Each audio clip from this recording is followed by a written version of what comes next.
यशोमती मैया के नंद लाला।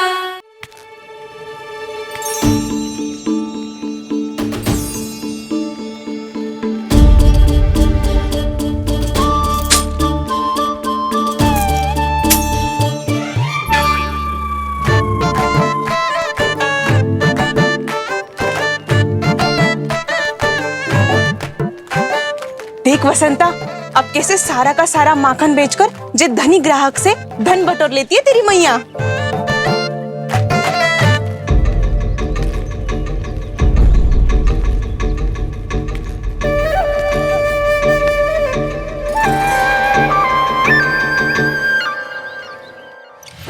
देखो देखो देखो कैसे छटपटा रहा है।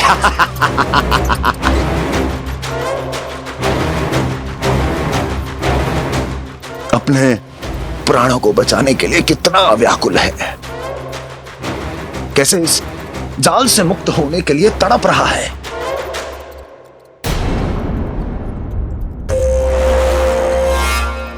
यही दशा गोकुल वासियों की भी होने वाली है, क्योंकि वो भी शीघ्र ही इस चूहे की तरह लोभ के जाल में फंसने वाले हैं। आओ आओ श्रीमान, पधारो। सब झटक लूंगा। हैं? हाँ? सब ले लूंगा।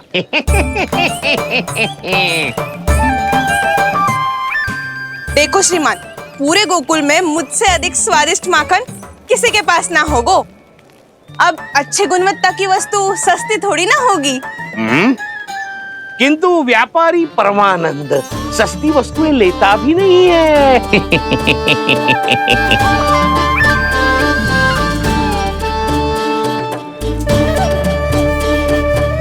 एक बार फिर सोच लो श्रीमान, हर मक्खन के मटके के बदले पूरे 2 सिक्के लेती हूँ मैं। 2 सिक्के? कहीं अधिक तो ना बोल दियो मैंने?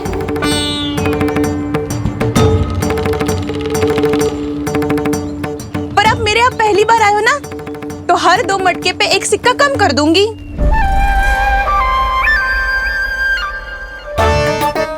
चार मटकी लोगे तो 1 और सिक्का कम कर दूंगी, लेकिन इससे अधिक कम कर ना पाऊंगी। छूट देकर मूल्य आधा कर रही है आप। मैं तो 2 गुना मूल्य देने के लिए तैयार हूँ।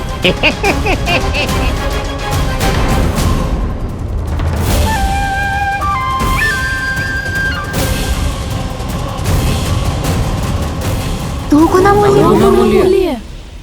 2 गुना मूल्य तो दूंगा, लेकिन मेरी एक शर्त है। सारी की सारी मटकियां चाहिए मुझे।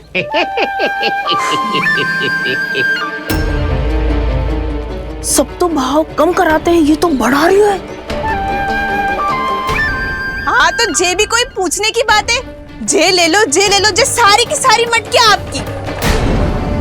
लोभ में आकर लिया गया कोई भी निर्णय लाभकारी ना होता लल्ला। अच्छा जे बता, जो लोभ में आके तूने जो सारे लड्डू खा लिए तो क्या होगो? क्या होगो मैया? पेट दुखेगो लल्ला।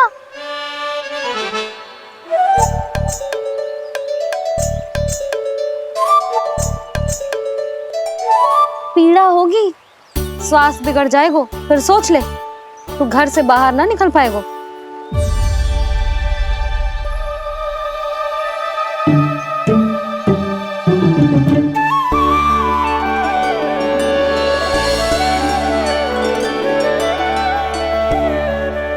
ये नारायण, लोग तो सच्ची में बहुत भयंकर है। इससे तो बच के ही रहना पड़ेगा।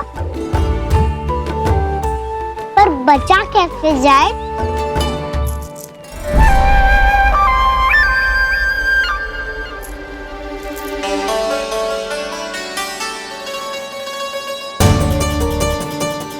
अब फंस गए गांव वाले।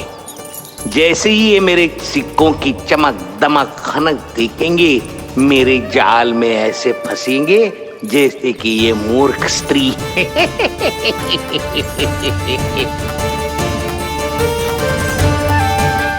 ये लीजिए, सामान्य मूल्य से 2 गुना मूल्य। अच्छा मूल्य दूंगा तो ही तो अच्छी वस्तुएं मिलेगी ना मुझे।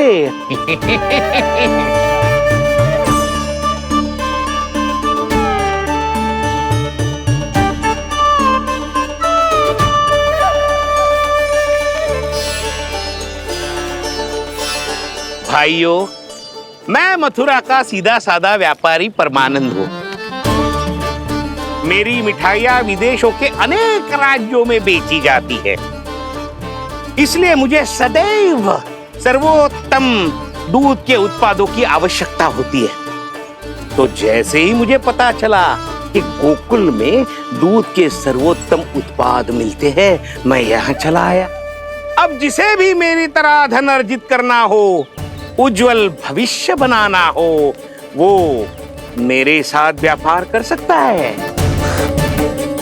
बस आपको मुझे एक वचन देना होगा। अपने आराध्य नारायण का नाम लेके प्रण करना होगा कि आज के बाद आप अपना सारा दूध, दही, मक्खन, घी मुझे और केवल मुझे ही देंगे।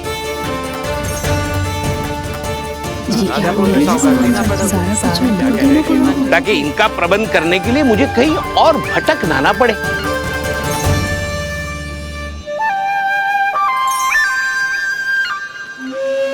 जो एक बार लोभ के जाल में फंस गया, वो फिर कभी बाहर नहीं आ सकता। अधिक से अधिक और अधिक और अधिक पाने के लोभ में अपना सब कुछ खो बैठता है।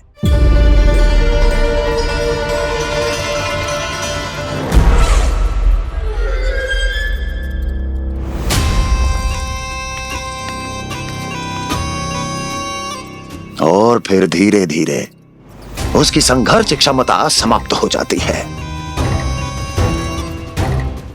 और फिर जो बचता है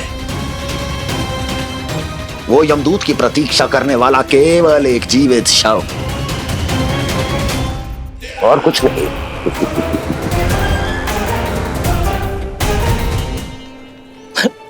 आपको अभी निर्णय लेने की कोई आवश्यकता नहीं है।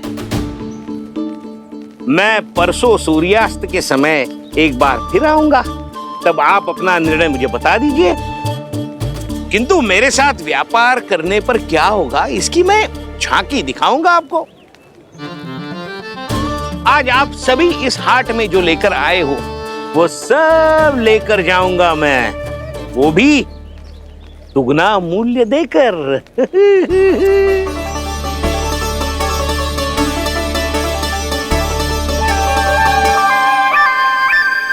मैं तैयार हूँ व्यापारी जी। तू खड़ी खड़ी मुँह क्या देख रही है? जा सारी मटकियाँ लेके आ। हाँ मैया।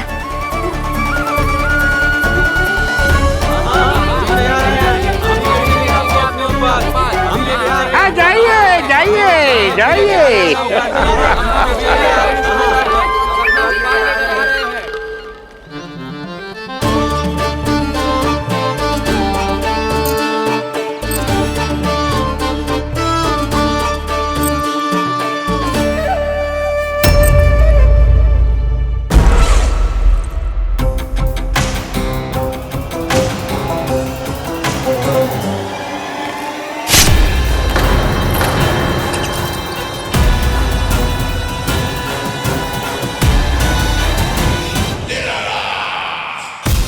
बस इसी तरह जब गोकुल के वासी थक हार कर मेरे चरणों में गिर जाएंगे, क्षमा मांगेंगे, गिड़गिड़ाएंगे, दया की गुहार लगाएंगे,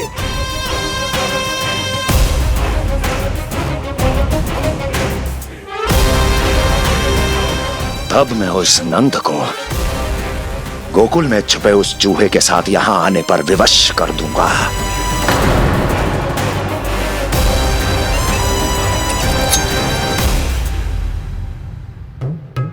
इसे तो मैंने प्राण दान दे दिया, उसे नहीं दूंगा। अरे वचन जो दिया है तुम्हें कि सबसे पहले मैं तुम्हारी इन आंखों के सामने उसके प्राण लूंगा और फिर तुम्हारे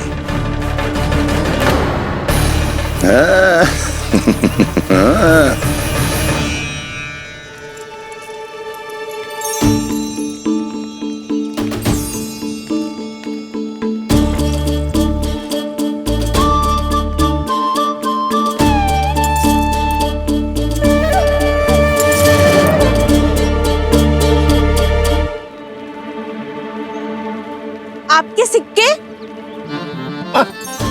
अब कौन उतरे, कौन झुके, कौन उठाए? रहने दीजिए, ऐसा समझेंगे धरती माता को दान दे दिया। चलो भाई चलो।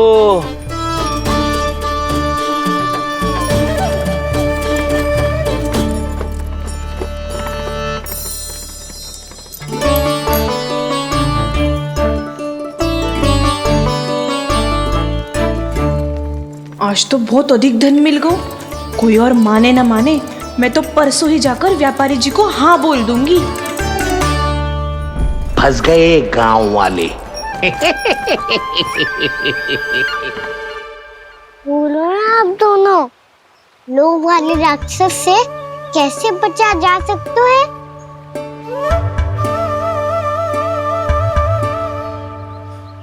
संतुष्टि से। ये संतुष्टि कौन है? संतुष्टि एक साधारण सी कला होती जिसमें प्रवीण होने के लिए एक बात सीखना आवश्यक है कि हमारे पास जितना है उतने में प्रसन्न रहना चाहिए। पर अधिक मिल जाए तो अपने परिवार या अपने सखाओं के साथ या किसी ऐसे व्यक्ति के साथ जिसे उसकी आवश्यकता हो बांट लेना चाहिए, ताकि सबके पास पर्याप्त हो और किसी को भी कछु कमी ना हो, किसी को वस्त्र के बिना रहना ना पड़े, भोजन के बिना सोना ना पड़े। और वैसे भी कान्हा, हम जितना अपनी वस्तुओं को बांटते हैं ना, उससे कई गुना अधिक नारायण हमें दे देते हैं। पर मैया, बस अब शेष प्रश्न घर जाके पूजा पूरी करने दे मुझे।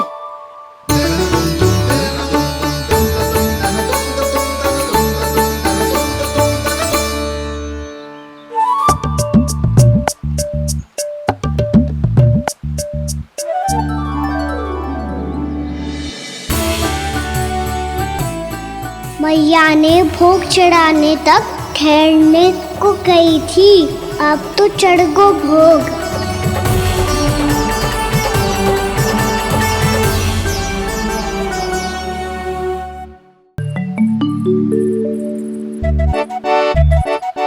बाहर आ जाओ, सबके सब लड्डू लाए हो तुम्हारे लिए। हम तो तुझे भाव करके भयभीत करने वाले थे। तुझे कैसे पता चला और कब? जब से तुम सबने हाथ में मेरा पीछा करना आरंभ किया था, तभी पता चल गया था मुझे।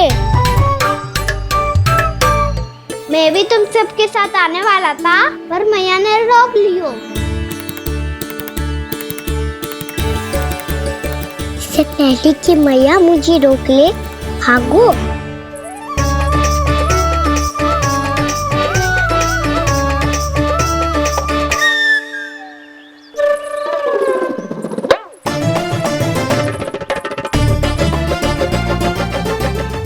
भागो और लड्डू भी ले गओ।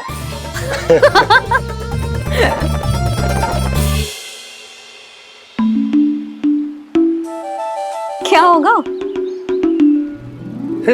लड्डू लुप्त हो गए, लल्ला लुप्त हो गए, परंतु तुम्हारा घबराया हुआ स्वर अभी तक 10 दिशाओं में ना गूंजो। आप तो ऐसे कह रहे हो जैसे मैं सदैव घबरा के आसमान सर पे उठा लेती हूँ। मेरा जे अर्थ ना है यशोदा। ना ना, मुझे पता है। मैं लल्ला को लेके अधिक चिंतित हो जाती हूँ, पर इस समय मुझे कछु चिंता ना है, क्योंकि मुझे पता है वो लड्डू लेके सीधा कहाँ गया होगा। वहीं जहाँ पूरी टोली मिलके खेलने जाती है, जानकी के घर के पास वाले मैदान में। आ जाओ रे सबके सब, घेरा बना लो, सब लोग बैठ जाओ।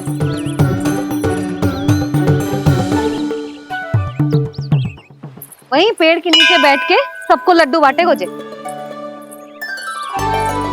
लो मधुमंगल, ले सुबल,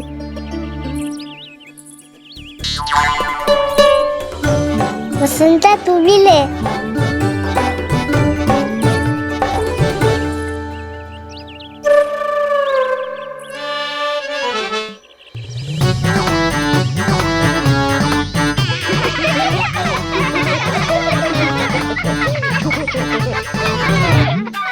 सुनी ना मैया ने क्या की? तो बहुत भयंकर ऋतु है, बहुत भयानक। ताई जी ने ये भी तो कही थी कि आवश्यकता से अधिक की इच्छा करना लोभ हो तो है, पर मेरी तो आवश्यकता ही अधिक है कान्हा। इतने भारी बर्तन तन में एक लड्डू कहाँ जाओगो, कुछ पता भी ना चलोगो। फिर तुझे 2 ना 4 लड्डू देने पड़ेंगे।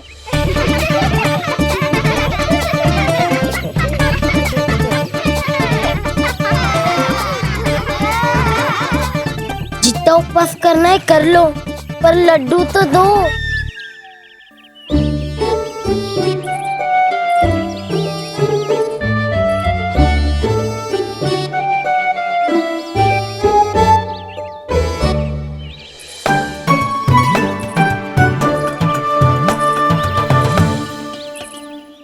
और जैसे ही जे बालक लड्डू खाने को होंगे, उनके मुंह तक पहुंचने से पहले ही कान्हा उन्हें रोक देगा। रुको,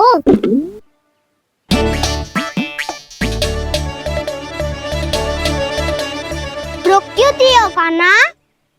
दाऊ को तो आने दो बसंता। उनके बिना कैसे खा सकते हम अकेले अकेले?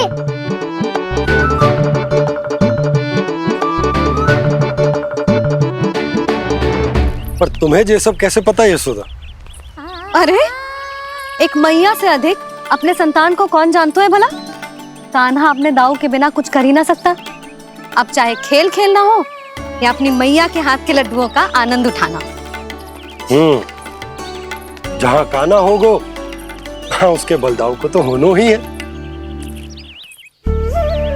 विलंब की आशंका से घबराओ मत, मैं आ गया हूँ।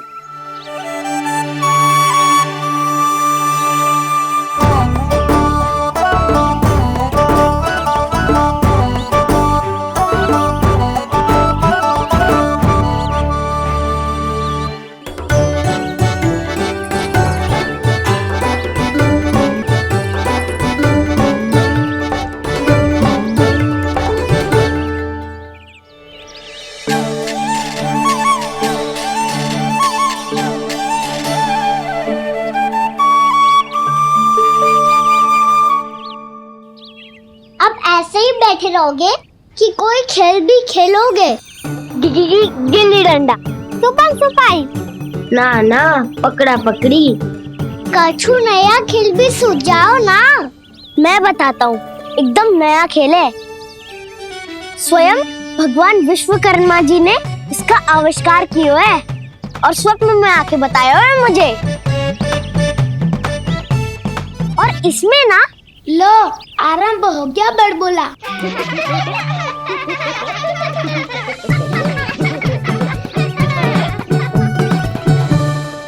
अरे पर खेल का नाम तो बता उज्जवल। खेल का नाम है साथी दौड़।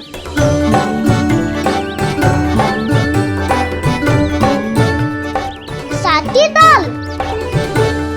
पर खेलते कैसे है इसे?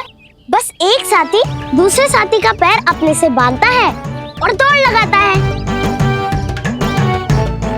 तो चलो अपना अपना साथी चुनते हैं। लड्डुओं का भोज करके सब खेल में ऐसे मगन हो जाएंगे कि कोई घर आने का नाम भी ना लेगो। पर एक बार जो भूख लगी आई तो फिर देखना कैसे मैया के। क्या हुआ यशोदा, रुक क्यों गई? देखो जी भीतर।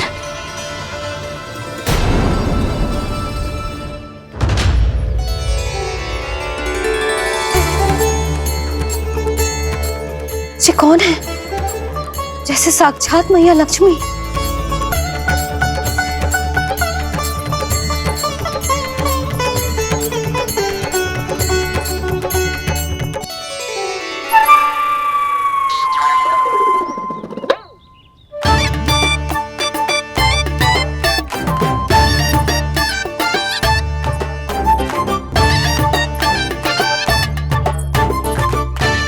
सुलक्षणा,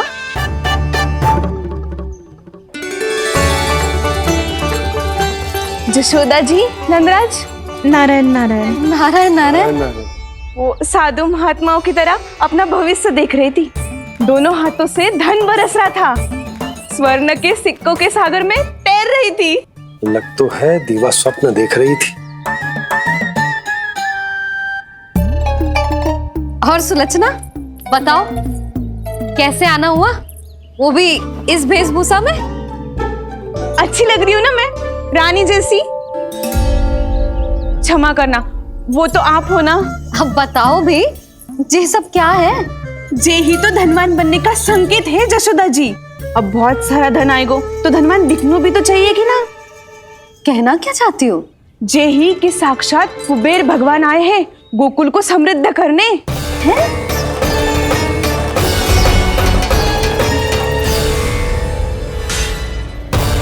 कुबेर महाराज?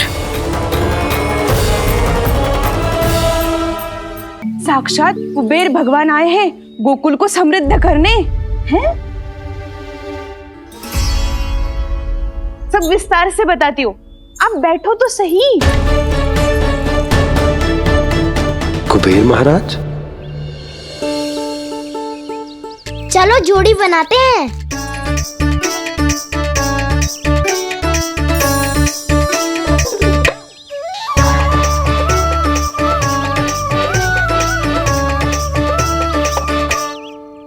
मुझे तो किसी ने ना चुनो, मैं क्या करूं? अरे सुबल, तुझे तो सबसे महत्वपूर्ण भूमिका निभानी है। जो भी उस चट्टान को छूकर तेरे पास सबसे पहले पहुंचेगा वो जीत जाएगा।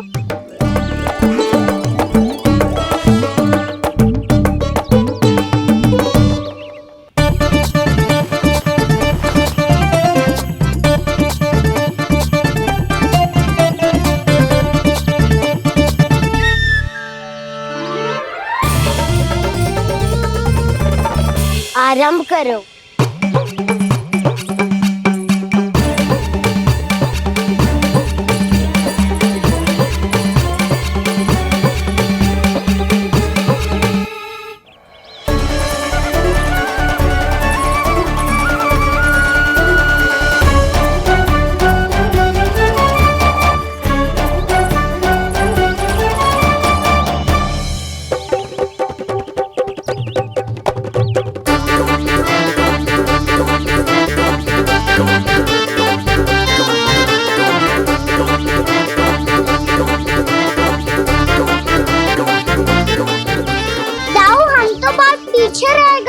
चिंता मत करो कान्हा, दौड़ के आरंभ में ही सारी शक्ति लगाने से हारने की आशंका बढ़ जाती है। देखो वो दोनों थक रहे हैं, यही समय है अपनी गति बढ़ाने का।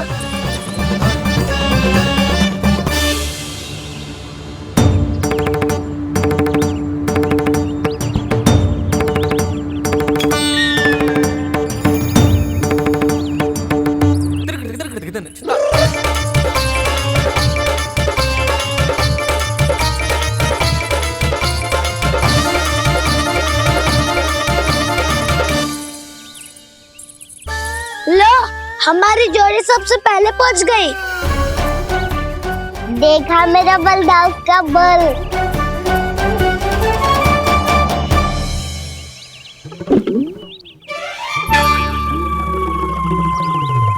दाऊ, वो देखो।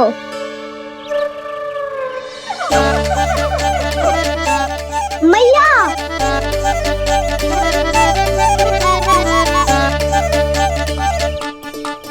अपने परिवार या अपने सखाओं के साथ या किसी ऐसे व्यक्ति के साथ जिसे उसकी आवश्यकता हो बांट लेना चाहिए, ताकि सबके पास पर्याप्त हो और किसी को भी कछु कमी ना हो, किसी को वस्त्र के बिना रहना ना पड़े, भोजन के बिना सोना ना पड़े।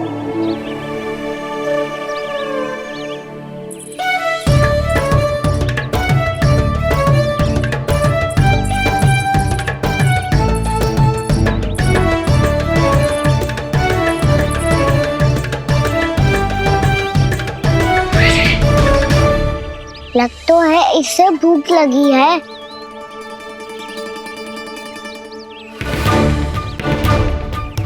मेरी और क्या देख रहे हो? तुम्हारी पोटली में कुछ तो होगा, दे दो उसे। मेरे नैना मैया ने क्या की थी?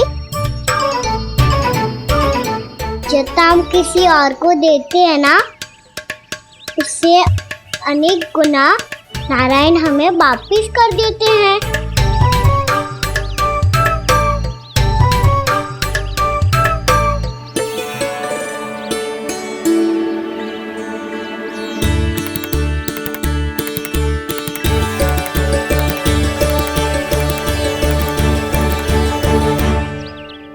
ओहो, अंतिम रोटी थी, पर वो तो मैं खा गो। अब तो बस मेरे हाथ में माखन लगा रह गो है।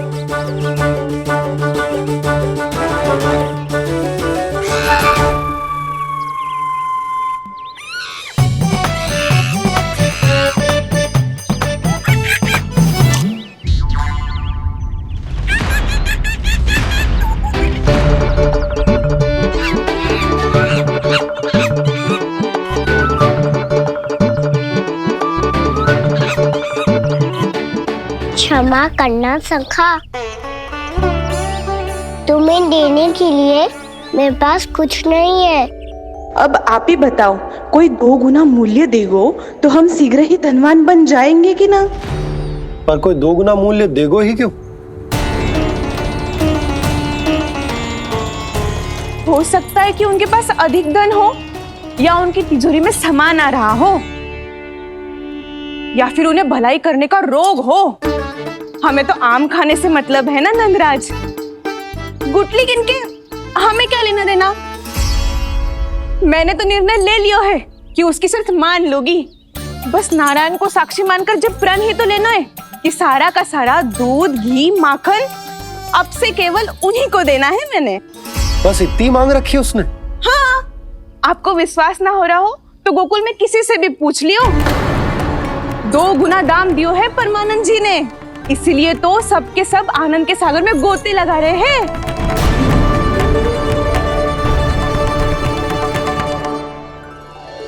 हे नारायण, सुनी है गांव वालों को 2 गुना लाभ हुआ है आज, पर मैं तो माखन बेच ही ना पाई, क्योंकि हाट जाने के लिए कोई साधन ही ना मिलो मुझे। जी नया माखन अभी अभी बनायो है मैंने। प्रतिदिन जो माखन निकालती हूँ सबसे पहले आपको चढ़ाती हूँ, ये सोचकर कि कभी तो आपकी कृपा होगी। पर जाने आपका आशीर्वाद कब मिलेगा मुझे, पर जाने कब आपका आशीर्वाद मिलेगा मुझे।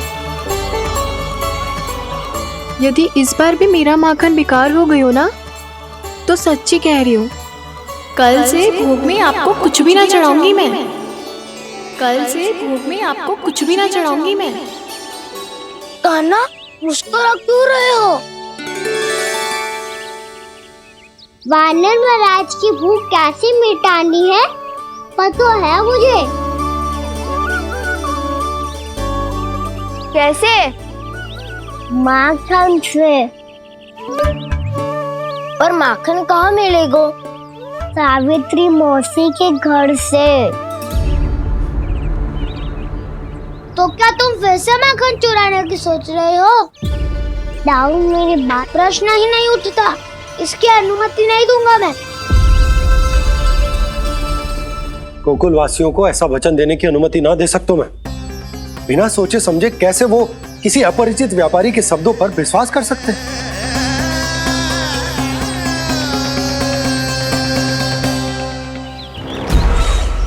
महाराज, गोकुल वासियों को अब धन के जाल जंजाल में फंसने से कोई नहीं रोक सकता। महाराज, मैं धन का ऐसा स्वाद चखा कर आया हूँ कि नंद चाहे जितना प्रयास करे, अब कोई भी गोकुल वासी उसके हित वचन सुनेगा भी नहीं। महाराज, ये बहुत गंभीर बात है।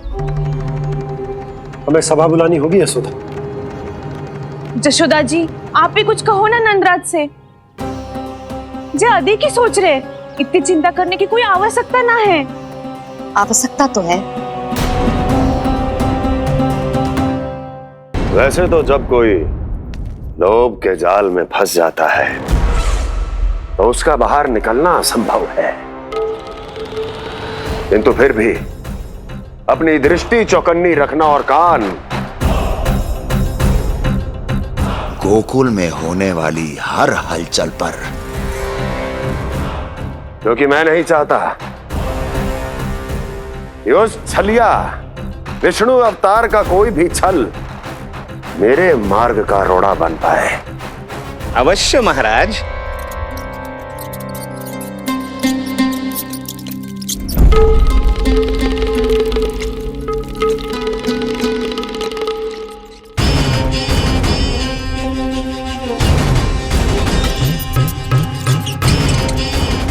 लोभ,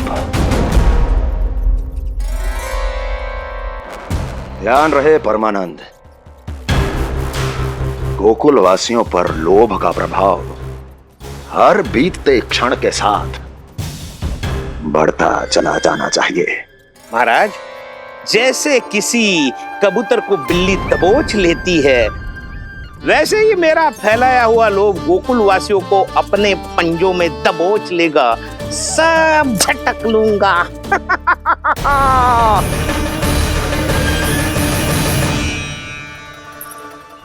इससे पहले कि माखन पीला पड़ जाए, उसे आंच में तपाकर घी निकाल लेना चाहिए ना, तो पूरा का पूरा माखन बिगड़ जाता है।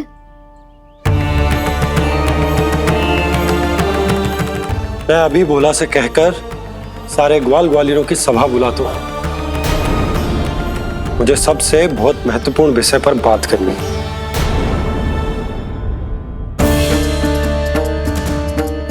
मति भ्रष्ट हो गई थी मेरी, जो यहाँ चली आई। अब कहीं ऐसा ना हो कि मेरा धनवान बनने का स्वप्न धरा का धरा रह जाए। सुलक्षणा, चिंता मत ही करो। अरे हम सबसे पहले तो वे अन्न के बारे में सोचते हैं। वे गोकुल वासियों को लोभ के फेर में कछु अनुचित ना करने देंगे। कहा ना मैंने, तुम्हें कुछ भी अनुचित करने नहीं दूंगा। दाऊ हूँ तुम्हारा। हाँ तो अनुचित बात करने देना दाऊ। पर मैं तो भलाई करना चाहता हूँ। भलाई? किसी की अनुमति या सहमति के बिना उसके यहाँ चोरी चुप के माखन खा लेना भलाई नहीं, चोरी कहलाती है। सखाओ, तुम ही बताओ, किसी भूखे प्राणी के लिए भोजन की व्यवस्था करना क्या तो है? भलाई। पड़े पड़े माखन सड़ने के स्थान पर किसी का पेट भरे, वो क्या तो है? भलाई। किसी के मन की इच्छा पूरी करना क्या हो तो है? भलाई। ठहरो ठहरो, चोरी करके किसकी मन की इच्छा पूरी करोगे तुम?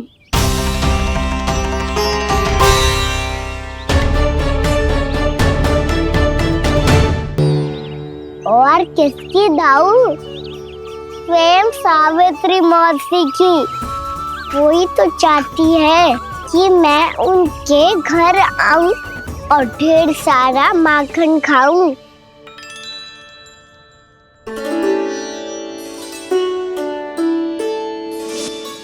तो फिर अगला घर आपका। क्षण भर तो ऐसा लगो जैसे कान्हा ने मेरे मन की इच्छा सुन ली हो। वैसे कितना अच्छा हो तो यदि सुन ही ले तो।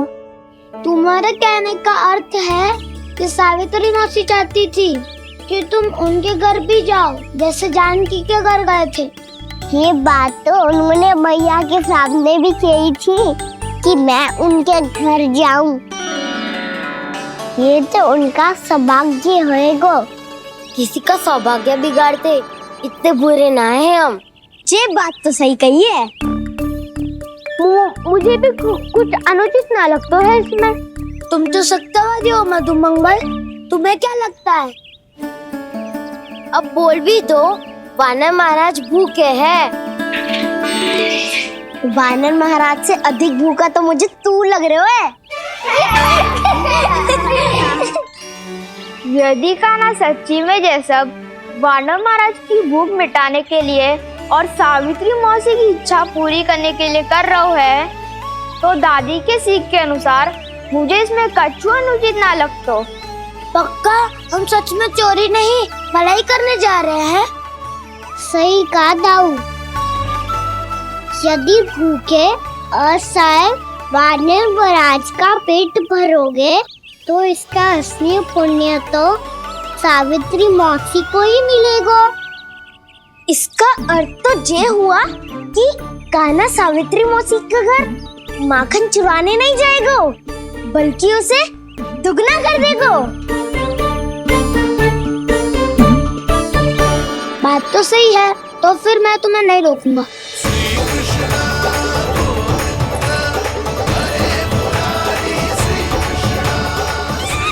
पर इस बार हम तुम्हें अकेले न जाने देंगे सखा। हाँ, हमें भी पुण्य अर्जित करना है और माखन भी।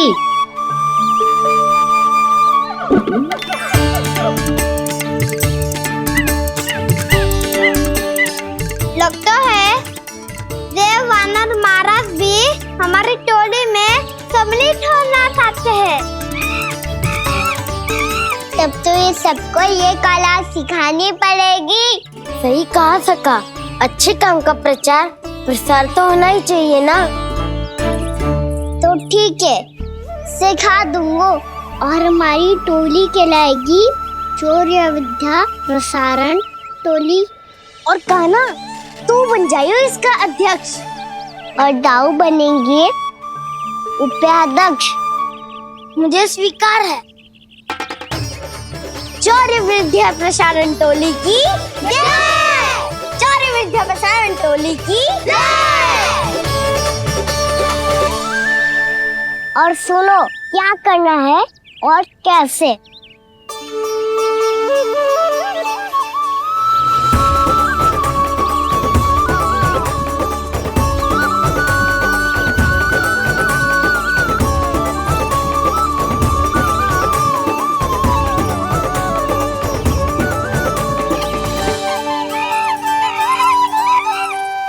आया कन्हैया रे आया रे माखन का चोर, रोके रुके ना ये सरपट लगाता है दौड़। तुम सब बाहर छुप जाओ, मैं भीतर देखता हूँ। न ध्वनि कोई हो न पता कुछ लगे, आए चुपके से ग्वालों की टोली। चाहे कितना बचाओ छिपाओ कहीं, सारा मक्खन ये कर जाए खाली। मुख से तो लगता है सरल ये बड़ा भीतर से चंचल ये छल से भरा है ये नटखट बड़ा चिपचोर।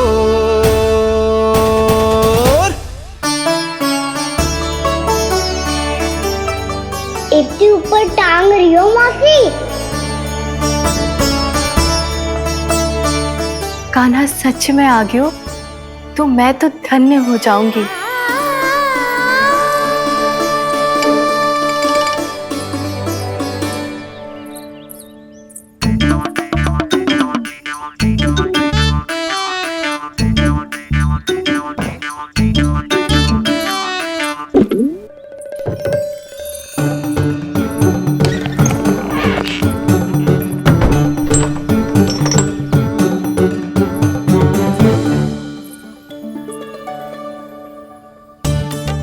मन तो करता है सारा दूध दही माखन उसे बुलाकर अपने हाथों से खिला दूं।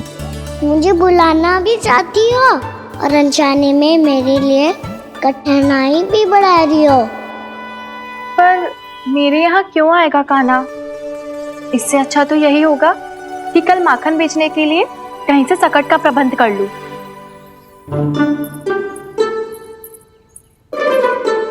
छुप जाओ छुप जाओ।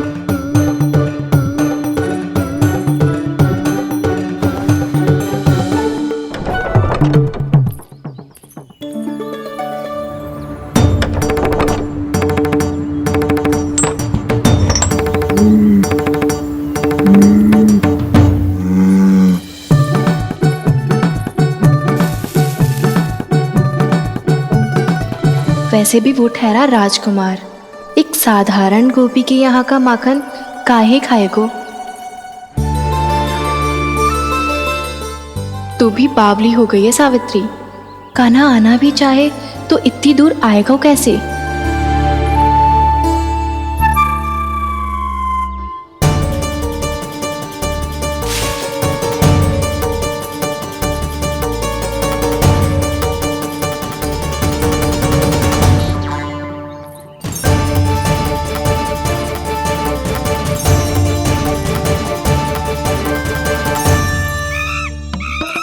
ओ मैया,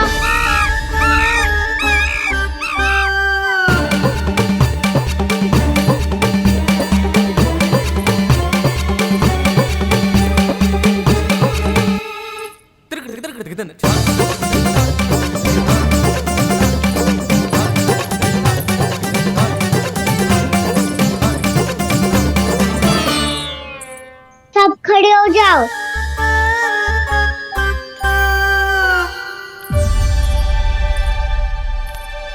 सच्ची मैं भी कितनी बावली हो गई हूँ ना। जब नंद भवन की ओर जा ही रही हूँ तो कान्हा के लिए थोड़ा सा माखन ले जाती हूँ।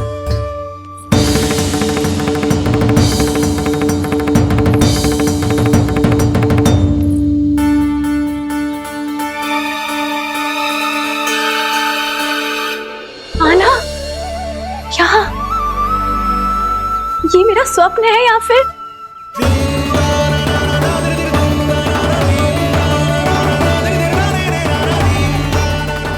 ये सारे बालक यहाँ क्या कर रहे हैं कान्हा के साथ? क्या जानकी सत्य कह रही थी? कान्हा यहाँ पर माखन चुराने आया है। मुझे स्वयं जाके इसे माखन खिलाना चाहिए। चलो, सावित्री मौसी के वापस लौटने से पहले मैं कार्य समाप्त करके वापस भी जाना है। कोई पकड़ी मत जाना।